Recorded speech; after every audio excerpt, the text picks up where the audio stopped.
오늘 예레미야 35장은요 아주 중요한 장인데 레갑 족속에 대한 메시지의 이야기가 나옵니다. 레갑 족속을 통해서 하나님께서 예레미야에게 이 레갑 족속을 통해서 이스라엘 백성들에게 깨우쳐 주시려고 하는 메시지입니다. 오늘 1절과 2절에 보면 이렇게 나와요. 유다의 여호와께로부터 말씀이 예레미야에게 임하여 이르시되 너는 레갑 사람의 집에 가서 그들에게 말하고 그들을 여호와의 집 한 방으로 데려다가 포도주를 마시게 하라 하시니라. 자, 예레미야 34장과 35장은 간극이 있어요. 바벨론이 멸망을 당하고 함락을 당하고 시드기야 왕이 우리가 얘기했던 이 왕이 끌려간 사건이 이 34장과 35장 사이에 있습니다. 그래서 이번 35장의 일은 시간이 지나고 난 뒤에 여호야김 왕 때 일어나는 일을 말해주고 있어요. 레갑 사람을 집에 가서 그들에게 말하고 여호와의 집 한 방으로 들여다가 포도주를 마시게 하라는 거예요. 그러니까 레갑 족속을 성전에 데리고 와서 포도주를 한번 권해봐라 이렇게 얘기하는 거죠. 자, 이 레갑 족속을 좀 살펴볼 필요가 있어요. 레갑 족속은 겐 족속을 말합니다. 역대상 2장 55절에 나와 있습니다. 근데 이 겐 족속은요 모세의 장인 이드로가 겐 족속의 사람입니다. 그러니까 우리가 유추해서 알 수 있는 게 모세의 장인 이드로는 유대 민족이 아니거든요. 이방 민족입니다. 그래서 모세의 장인 이드로가 겐 족속인데 그의 아들이 호밥이에요. 그래서 호밥의 후손을 이야기합니다. 이드로의 장인 아들 호밥의 후손이 이 겐 족속이에요. 자, 그러면 이 겐 족속이 지금 이 레갑 족속이 돼서 이 안에 들어와 있어요. 어떻게 해석을 해야 될까라고 생각을 하죠. 출애굽을 했을 때 잡족이라고 표현하거든요. 유대인들만 히브리 민족만 출애굽을 한 게 아닙니다. 이방 민족까지 전부 다 쫓아서 정말 여호와가 하나님이시구나 하는 그런 민족들은 전부 다 나왔어요.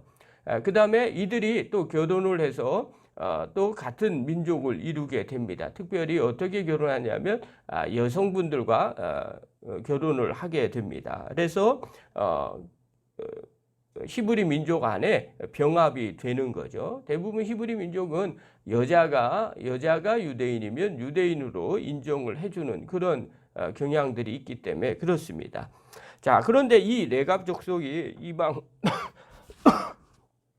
이방 족속임에도 불구하고 그들의 조상이 대대로 명령한 이 명령을 어떻게 하느냐? 이들은 지키더라는 거예요. 하나님께서 그 부분을 이야기를 해주고 있는 거죠. 먼저 야시냐와 형제와 그의 아들 레갑 사람들을 여호와의 집 하난의 방에 초대합니다. 그리고 포도주를 권하니까 그들이 먹지를 않아요. 이유를 물어보는 거죠. 그러니까 6절부터 나옵니다. 6절부터 10절에 뭐라고 얘기하느냐? 그들이 이르되 우리는 포도주를 마시지 아니하겠노라. 자, 포도주 먹지 않겠다는 거예요. 레갑의 아들 우리 손주 요나답이 우리에게 명령하여 이르기를 너희와 너희 자손은 영원히 포도주를 마시지 말며 그 다음에 너희가 집도 짓지 말고 파종도 하지 말며 포도원을 소유하지도 말고 너희는 평생 동안 장막에 살아라. 그리하면 너희가 머물러 사는 땅에서 너희 생명이 길리라 하였으므로 우리 조상이 이렇게 이야기를 했다는 거예요. 요나답이 이렇게 우리 조상이 후손들에게 이렇게 명령을 했다는 거예요. 언약을 지켰더니 38절에 우리가 레갑의 아들 우리 손주 요나답이 우리에게 명령한 모든 말을 순종하여 우리와 우리 아내와 자녀가 평생 동안 포도주를 마시지 아니하며 살 집도 짓지 아니하며 포도원이나 밭이나 종자도 가지지 아니하고 장막에 살면서 우리 손주 요나답이 우리에게 명령한 대로 다 지켜 행하였노라. 포도주를 마시지 않는 이유가 뭐냐면 우리 손주 요나답이 유운을 내렸다. 그런데 이 요나답은요 예후 시대 사람입니다. 그래서 이 예레미야 이 35장에 있었던 요 시간을 거슬러 올라가면 250년 전의 조상입니다.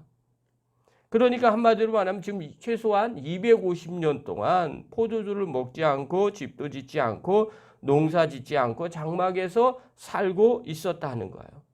근데 누구 명령이냐? 조상의 명령. 요나답의 유언에 따라서 지금 그 후손들이 이렇게 행했다는 거예요. 근데 지금은 어디에 있느냐? 예루살렘에 있어요. 왜 예루살렘에 있느냐? 11절에 보면 그러나 바벨론의 느부갓네살 왕이 이 땅에 올라왔을 때 우리가 말하기를 갈대아인의 군대와 수리아인의 군대를 피하여 예루살렘으로 가자 하고 우리가 예루살렘에 살았노라. 지금은 어떻게 하느냐? 바벨론 군대를 피해서 잠시 예루살렘에 지금 살고 있다는 거예요. 그러니 한마디로 말하면 우리한테 포도주 먹지 말라고 하십시오. 250년 전에 우리 조상이 내 후손들은 포도주 먹지 말라 유언한 것들이 있습니다. 그래서 지금 그것을 우리가 지키고 있습니다. 여러분 한마디로 말해서 왜 하나님께서 예레미야를 통해서 이 말씀을 해주시는지 이해가 가죠. 조상의 명령도 이렇게 순종하고 있다는 거예요. 그러니 하물며 우리는 어떻게 했냐는 거예요. 우리가 하나님의 말씀을 당연히 순종해야 되지 않겠느냐. 그 부분을 얘기해 주고 있어요. 자, 그렇다면 오늘 본문을 통해서 하나님이 말씀해 주시고 싶은 메시지, 우리가 받아야 될 게 한 가지 있어요. 그게 바로 뭐냐? 하나님의 명령은 쉽게 여겨서는 안 된다는 겁니다. 우리가 마음에 이 자세를 늘 갖고 있어야 됩니다. 여러분 어떤 마음을 가지고 말씀을 받느냐에 따라 달라집니다. 이 말씀은 내가 죽는 한이 있더라도 따라야 되겠어. 이런 자세를 갖고 있는 사람은요. 어떻게 해서든 간에 지키려고 했습니다. 그런데 처음부터 이건 할 수도 있고 안 할 수도 있어. 이런 마음을 가지면 되지 않는 거죠.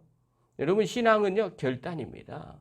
우리가 하나님의 말씀이 진리면 이 말씀을 붙잡고 끝까지 사셔야 돼요. 힘들고 어려워도 붙잡고 사셔야 됩니다. 여러분 유다 백성들은요. 하나님께서 보내신 선지자들의 이 권고를 무시하고 불순종했어요. 한마디로 말하면 이렇게 해서야 되겠느냐. 아니 조상의 유언도 이렇게 지키는데 하물며 전능하신 하나님의 말씀을 이렇게 지키지 않아서야 되겠느냐 하는 거예요. 우리가 마찬가지죠. 왜 지키지 않을까요? 라고 물어보면 사실은 입으로 이야기하는 건 뭔들 못하겠어요. 그러나 마음 깊은 곳에 정말 내 목숨을 다해서 지켜야 되겠다라는 생각이 없기 때문에 그런 거예요. 우리가 하나님의 명령을 철저하게 순종하는 그 모습, 사실 이것은 우리 마음 가운데 결단으로부터 시작해요. 여러분 결단해도요. 살다 보면 못할 때가 있거든요. 발버둥 쳐도 안 될 때가 간혹 있어요. 그런데 아예 결단조차도 안 하면 어떻게 되겠냐는 거예요. 조상의 유언도 그렇게 지키는데 하물며 전능하신 하나님의 말씀을 그렇게 쉽게 버리면 되겠느냐. 여러분 이번 코로나를 통해서 우리가 점검해야 될 부분인 거예요. 여러분 이전까지는 교회 그냥 나왔어요. 근데 지금은요 교회를 안 나옵니다. 그래서 가정에서 드리고요 개인의 신앙을 중요시 여겨서 자율적으로 신앙생활을 하게 됐어요. 그런데 나눠지기 시작해요.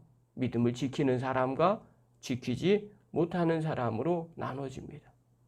왜 이런 일이 벌어질까요? 마음의 우선순위 결단부터 하셔야 돼요. 여러분 마음의 결단이 필요해요. 내가 반드시 이 상황 가운데서 이겨내리라. 그런 사람은요 하나님께서 도와주시고 인도해 주시더라는 거예요. 이번 일을 통해서 우리 마음을 날마다 점검하십시오. 나는 정말 하나님의 말씀을 목숨보다 귀중하게 여기고 있는가. 오늘 다시 한번 점검하시고 이 레갑 족속의 삶을 통해서 하나님 우리에게 말씀해 주시는 것처럼 하나님의 명령을 신실하게 지켜나가는, 그래서 주님 앞에 서는 그날에 충성스럽다 인정을 받는 믿음의 종이 되기를 간절히 축원합니다. 기도하겠습니다.